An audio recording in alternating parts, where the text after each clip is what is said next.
بسم اللہ الرحمن الرحیم۔ السلام علیکم ناظرین، دوغلی محبت پارٹ 1۔ ان دنوں میں فرسٹ ایئر میں تھی، میری کزن کی شادی تھی۔ میں ان کے گھر کچھ دن پہلے چلی گئی تھی۔ کزن کی چھوٹی بہن جبیہ میری گہری دوست بن گئی۔ شادی کا گھر تھا، ہم سب کسی نہ کسی کام میں الجھے ہوئے تھے۔ جبیہ کا بھائی راجہ بھی ادھر ادھر مصروف پھر رہا تھا۔ اپنے اخلاق کی وجہ سے وہ مجھے اچھا لگنے لگا، کیونکہ وہ بہت زیادہ بدتمیز اور حد میں رہنے والا لڑکا تھا۔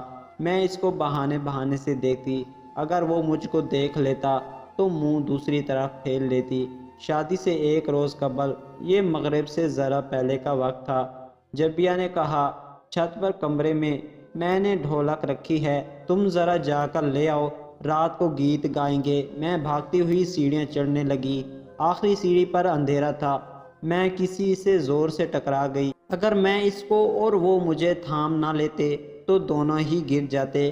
پہلے تو ہمیں پتہ ہی نہ چلا کہ کیا ہوا ہے، کیونکہ دونوں ہی تیزی میں تھے اور یہ طوفانی ٹکر تھی۔ پھر ذرا ہوش آئے تو دیکھا راجہ مجھے تھامے کھڑا تھا۔ اگلے ہی لمحے میں تیزی سے پلٹ گئی۔ خوف سے میرا سانس اکھڑ گیا تھا۔ میں نے بہانہ کیا کہ سیڑھی پر بلی میرے پاؤں میں آ گئی۔ میں ڈر گئی، اسی لیے ڈھولک نہیں لائی۔ یہ سن کر سب لڑکیاں میرا مذاق اڑانے لگی کہ سیڑھیوں میں بلی ہی تھی نا، کوئی جن تو نہیں تھا نا۔ اب میں انہیں کیا بتاتی، شادی ختم ہو گئی، ہم گھر واپس آ گئے، مگر اس واقعے نے مجھے بدل کر رکھ دیا تھا۔ ایک دن فون کی گھنٹی بجی، میں نے فون اٹھایا، راجہ تھا۔ وہ اس رات سیڑھی والے واقعے پر معذرت کرنے لگا۔ میں نے کہا، اس میں معذرت کی کیا بات ہے؟ اگر تم مجھے تھام نہ لیتے تو میں سیڑھی سے لٹک کر نیچے جا گرتی اور شاید میرا سر پھوٹ جاتا۔ شکر کہ تم وہاں تھے، مجھے گرنے سے بچا لیا، ورنہ خبر نہیں کتنی چوٹیں آتی۔ کہنے لگا، چلو خیر، جو ہوا اتفاق سے ہو گیا، اب اس بات کو کیا دہرانا۔ میں نے تو یہ پوچھنے کے لیے فون کیا تھا کہ اگر میں جبیہ کو لے کر تمہارے گھر آ جاؤں تو کیا تم ہمارے ساتھ ہمارے گھر آ جاؤ گی، اگر امی نے اجازت دی تو؟ میں نے جواب دیا۔ اگلے دن جبیہ اور راجہ ہمارے گھر آ گئے۔ جبیہ نے امی سے منت سماجت کی اور میں ان کے ساتھ ان کے گھر گئی۔ گاڑی راجہ چلا رہا تھا، میں اور جبیہ کار کی پچھلی سیٹوں پر بیٹھے تھے۔ راجہ نے شیشے اس طرح سیٹ کر لیا تھا کہ بار بار ہم کو آئینے میں دیکھ سکتا تھا۔ میں ایک روز ان کے گھر مہمان رہی، انہوں نے میری بہت زیادہ خاطر مدارت کی۔ گھر آ کر یہیں ایک بات سوچتی رہی کہ آخر ان لوگوں نے کیوں میری اس قدر خاطر تواضع کی ہے۔ شادی میں اور بھی تو رشتہ دار لڑکیاں آئی تھی اور ان کو تو لفٹ نہیں کرائی، مجھ میں ایسی کیا خاص بات ہے؟ ان دنوں انہوں نے مجھے فون کیا اور کہنے لگے، پھر کب تم کو لینے آئیں؟ کیوں، خیر تو ہے؟ کیا روز روز مجھے لینے آؤ گے؟ راجہ بھیا کہتے ہیں میں ہنا سے شادی کروں گا۔ ہمارے گھر والے بھی رضامند ہیں، لیکن تمہیں 2-4 بار گھر بلانا چاہتے ہیں۔ ان کا خیال ہے کہ تم ہمارے گھر 2-4 بار آؤ گی تو تمہاری عادت کا ان کو اندازہ ہو جائے گا۔ امی کا یہ خیال ہے کہ رشتے کی بات چلانے سے پہلے ایک دوسرے کے گھر آنے جانے سے انسیت بڑھتی ہے اور فیصلہ کرنے میں آسانی ہوتی ہے۔ کیا امی روز روز مجھے تمہارے یہاں آنے دے گی؟ خیر، اس کے بعد کچھ دیر ہم نے ادھر ادھر کی باتیں کی۔ ہم نے راجہ کے بارے مزید کوئی بات نہ کی، مگر میں خوش ضرور ہو گئی کہ یہ لوگ راجہ کے لیے میرا رشتہ لینا چاہ رہے ہیں اور خود راجہ کی بھی یہ خواہش ہے۔ اب وہ میرے حواس پر چھانے لگا۔ عید آئی تو جبیہ نے مجھے عید کارڈ بھیجا۔ میں سمجھ گئی کہ یہ راجہ کی طرف سے ہے، سوچا بھی نہ تھا خوشیاں اتنی جلدی مل سکتی ہیں۔ اس کے بعد فون پر باتوں کا سلسلہ چلتا رہا۔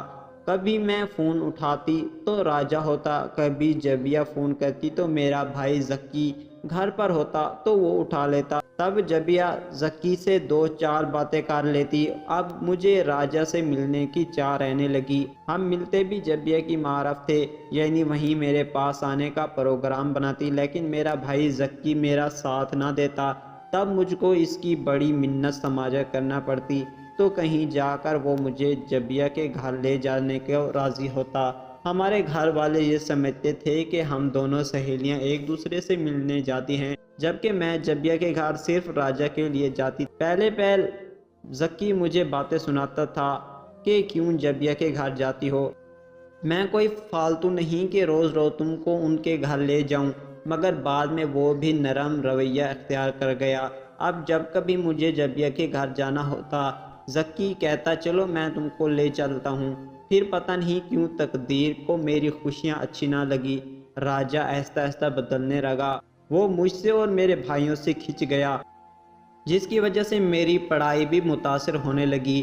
جبیہ سے پوچھا تو وہ بولی اصل بات یہ ہے کہ راجہ بھائی کو تمہارے بھائی کا ہمارے گھر آنا جانا اچھا نہیں لگتا، کیونکہ اس نے فون پر مجھے زکی سے بات کرتے ہوئے دیکھ لیا تھا۔ اس کو شک ہو گیا کہ ہم ایک دوسرے میں دلچسپی رکھتے ہیں، تبھی وہ اب مجھ سے بھی اکھڑا اکھڑا رہتا ہے۔ میں نے جبی سے پوچھا کیا یہ راجہ کا محض شک ہے یا اس بات میں کچھ حقیقت بھی ہے؟ وہ بولی جیسے تمہیں راجہ اچھا لگتا ہے اسی طرح مجھے تمہارا بھائی زکی اچھا لگتا ہے، ہم بھی آپس میں شادی کرنا چاہتے ہیں، تمہیں اعتراض ہے کوئی؟ میں نے اس سے سمجھایا کہ تم تو بچپن سے ہی اپنے کزن سے منسوب ہو اور سمر سے تمہاری نسبت بھی طے ہے، میرے بھائی کا خیال چھوڑ دو۔ وہ کہنے لگی میں زکی کا خیال دل سے نہیں نکال سکتی، یہ فیصلہ میں نے سوچ سمجھ کر کیا ہے، اگر تم میرے بھائی کو پسند کر سکتی ہو تو میں تمہارے بھائی کو کیوں پسند نہیں کر سکتی؟ ایک دن راجہ نے جبیہ کو زکی سے فون پر بات کرتے ہوئے سن لیا، بس پھر کیا تھا، اس نے جبیہ کو بہت مارا۔ شاید وہ اپنے مستقبل کے بارے میں بات کر رہے تھے جنہیں ان کے بھائی نے سن لیا تھا، جبکہ جبیہ کی منگنی ہو چکی تھی۔ بہرحال اس کے بعد اس کے گھر والے ہمارے گھر والوں کے خلاف ہو گئے، یہاں تک کہ راجہ بھی مجھ سے نفرت کرنے لگا۔ وہ سمجھا جس طرح اس کی بہن نے ہمیں قریب لانے میں کردار ادا کیا ہے، اسی طرح میں نے اس کی بہن اور اپنے بھائی کو قریب لانے میں کردار ادا کیا ہے، ایسا حالانکہ ہرگز نہ تھا۔ مجھے تو جبیہ اور زکی کے بیچ پسندیدگی کا علم نہ تھا، کوئی بھلا کسی کو اس امر پر مجبور کر سکتا ہے کہ تم فلاں کو پسند کرو یا اس سے محبت کرو؟ راجہ کو مگر یقین نہ آیا، اس نے مجھ پر شک کیا اور مجھ سے ناطہ توڑ دیا، میرے تحفے جلا ڈالے اور میرے خط خاندان بھر کو دکھانے لگا۔ اس کے اندر ایسی تبدیلی آ گئی کہ جیسا کہ میں تصور بھی نہیں کر سکتی تھی۔ وہ جو مجھ سے پیار کرتا تھا، جب اچھا تھا تو بہت اچھا تھا اور اب برا بننا تو بہت برا بن گیا۔ میں ان دنوں کو یاد کر کے روتی رہتی تھی جب وہ اپنی بہن سے منتیں کرتا کہ ہینا کے گھر چلو، ہم اسے لے آتے ہیں۔ مجھے سمجھاتا تھا کہ میری ماں کے سامنے اس طرح بات کرنا، اس طرح رہنا، دوپٹہ طریقے سے سر پر اوڑھ کر رکھنا، ان کو یہ بات کرنا، ان کو یہ بات پسند ہے وہی کرنا اور یہ باتیں ناپسند ہیں بھول کر بھی اونچی آواز میں بات نہ کرنا، ان کے ساتھ کچن میں جا کر کام میں مدد کرانا تاکہ وہ تم کو مجھ سے بیانے پر خوشی خوشی راضی ہو جائے۔ نیکسٹ پارٹ دیکھنے کے لیے ہمارے چینل کو لازمی سے سبسکرائب کر دیں اور بیل آئیکن پریس کر دیں تاکہ سیکنڈ پارٹ آپ دیکھ سکیں۔